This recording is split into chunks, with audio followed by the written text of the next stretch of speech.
There were once two sisters from Arnhem Land, Australia. From a Wawilak country, they were called the Wawilak Sisters. The older had a young son who she carried across her body. The younger was pregnant from incestuous lovemaking among her clan. Incest in ancient Australia was taboo, and so the sisters left their clan and walked across Australia. They carried spears, very uncharacteristic for young women, and hunted small animals and collected plants and seeds and nuts along the way to sustain themselves. And everything they collected or killed, they gave a name for the very first time.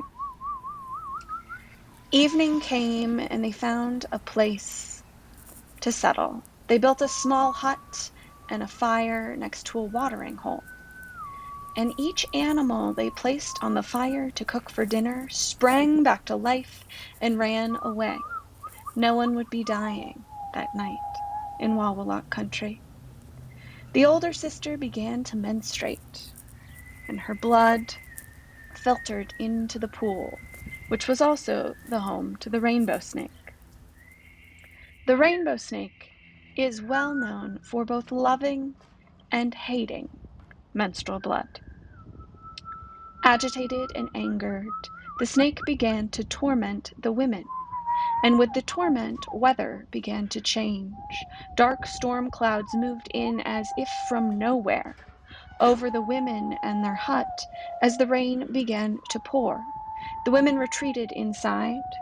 The younger sister went into labor. Together, the sisters delivered a beautiful, healthy young baby.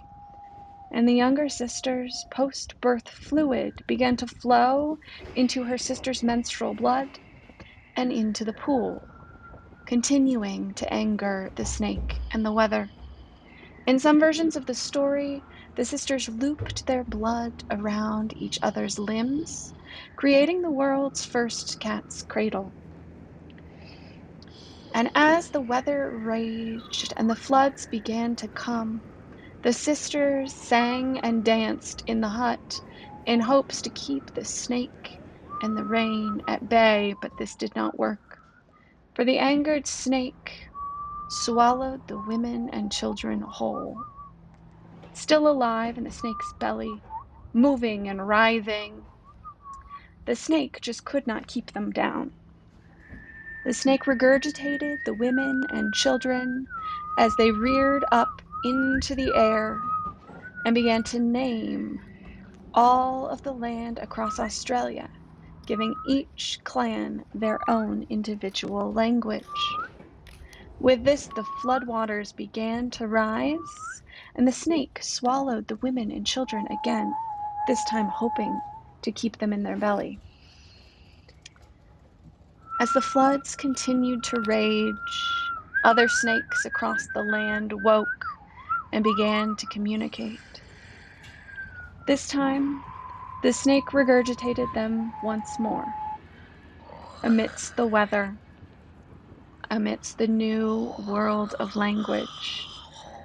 But this time, the women and children did not live as human. They were turned into stone, rocks that still mark the land of Wawilak country today. As the storm calmed and things returned to normal, two men came across the snake and said, "Snake, you were being foolish. Those women were not the enemy. They were your kin." So in exchange, the snake gave the men the sacred dance of Wawilak country, which is still danced today.